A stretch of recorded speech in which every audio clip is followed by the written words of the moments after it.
All right, Chad, excited to talk to you. Be getting into your new single, Brothers, in a little bit. But before that, here at Bionic Buzz, we're all about people's passions.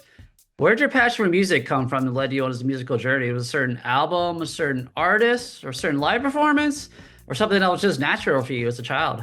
Dude, honestly, for me, like I got into really being a fan of music as a young teen when Nirvana broke. I'm a little bit long in the tooth. I was around for that, but that got me interested in music and alternative music, right? And then somewhere around like '93, I got exposed to Pennywise because they were touring at the time on this album called Unknown Road, which is one of my favorites.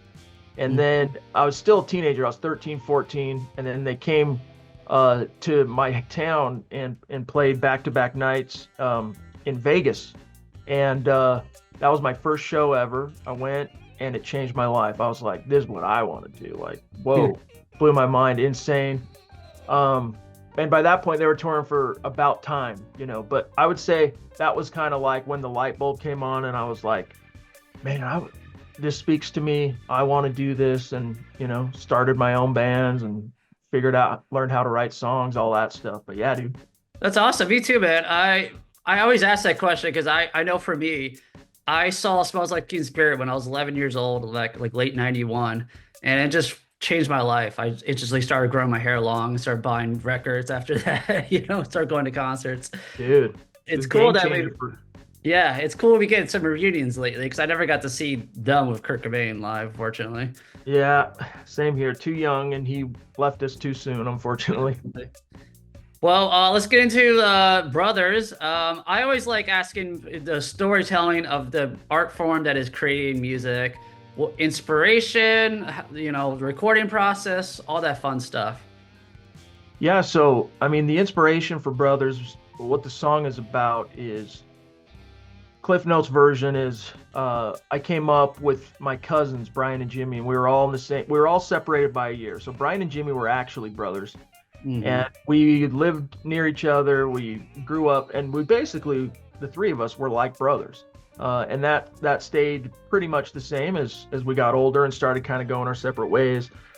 Brian, for example, like the first actual punk rock song I ever heard was thanks to Brian exposing me to Fugazi. Um, Unless you want to count Nirvana as punk, which I do count them as punk, but I digress. And those guys, but those two were actually brothers, and they were like close brothers. Um, Best friends, there for each other through the ups and downs. You know, uh, Marriages that didn't work out, they're always there for each other. They knew that basically, even if they find themselves alone at some point in their lives, they'll always at least have each other, like that kind of mindset. And then Brian, unfortunately, passed away suddenly um, around, I think it was 2017. And it was, of course, a big shock to the family. And, Brian did have kids. And so it was just a brutal, brutal loss. And, but Jimmy took it especially hard. And so, and I, as his brother, so to speak, I was there for him, and we, grieved through it together. But he took it just for understandable reasons, really, really hard. And so the song is, I actually wrote the majority of the music the week Brian passed away because I was asked to speak, and I was going to maybe play a song, but it wasn't quite ready. And so I didn't end up doing the song then. But then over time, I always had that song earmarked for that kind of topic, writing about Brian or Jimmy or that whole thing. And then eventually, dude, I sat down and I did it, and it ended up on this coming album, Gainsayer, and we recorded it at the Blasting Room once again, produced by Bill Stevenson, and it was a fun process, and we're really proud of it and stoked on the way it turned out. Nice. Well, let's jump into the music video. I assume they were both dorks as well as lovers of punk rock and music because I love all the nostalgia figures. I mean, you can't really see, but my whole place is just collectible stuff. Actually, I got my Star Right. Wars. Yeah, dude, Star Lord. That's why I love that music video because I was like, oh, it's combinations of two of my passions. Yeah. So like what's cool about the video is it was our first time working with Eric Cannon of Illmatic Productions down in Vegas. Mhm. And we had kind of ideas, perhaps, like nothing nothing super solid. But he had it set up.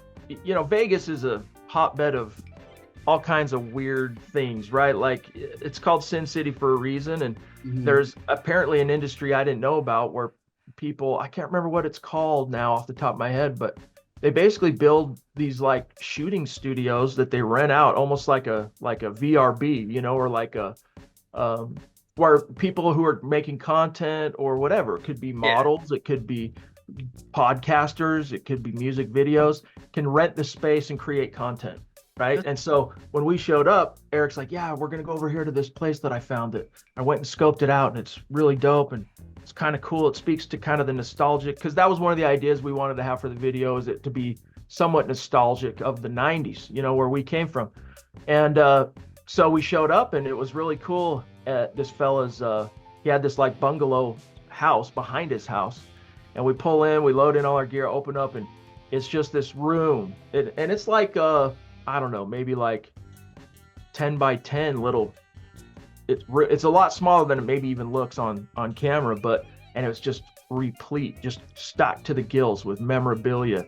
I mean, there's Michael Jackson stuff, Nightmare Before Christmas stuff, lots of different musical stuff, Star Wars, Ninja Turtles. And we were like, at first, kind of like overwhelmed because there's so much stuff.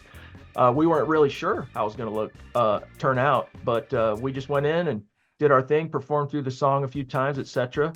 And Eric got some cool shots, and it worked out really cool. Yeah, it worked out really cool. I loved it. So yeah, when is the new album going to be dropping?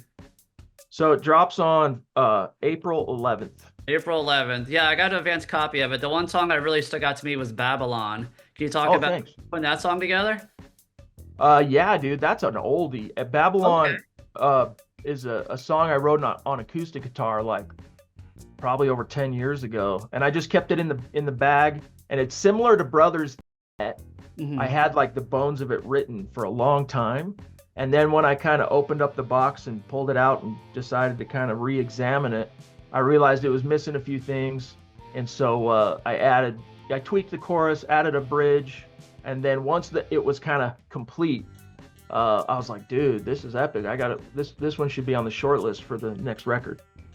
That's so cool. I love hearing stories like that. So, anything in the works, like any shows you're allowed to talk about before I let you go?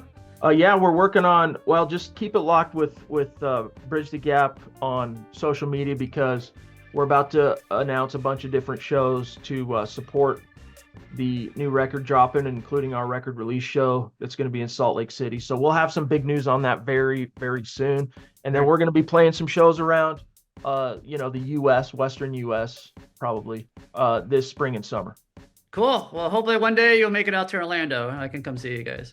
Dude, would love to. That's our goal one of these days. Awesome. I'm going to have all your social media links down below. Thank you for taking the time to talk to me. And let's talk down the road when the album comes out. Dude, absolutely. I had a blast. Thanks for having me.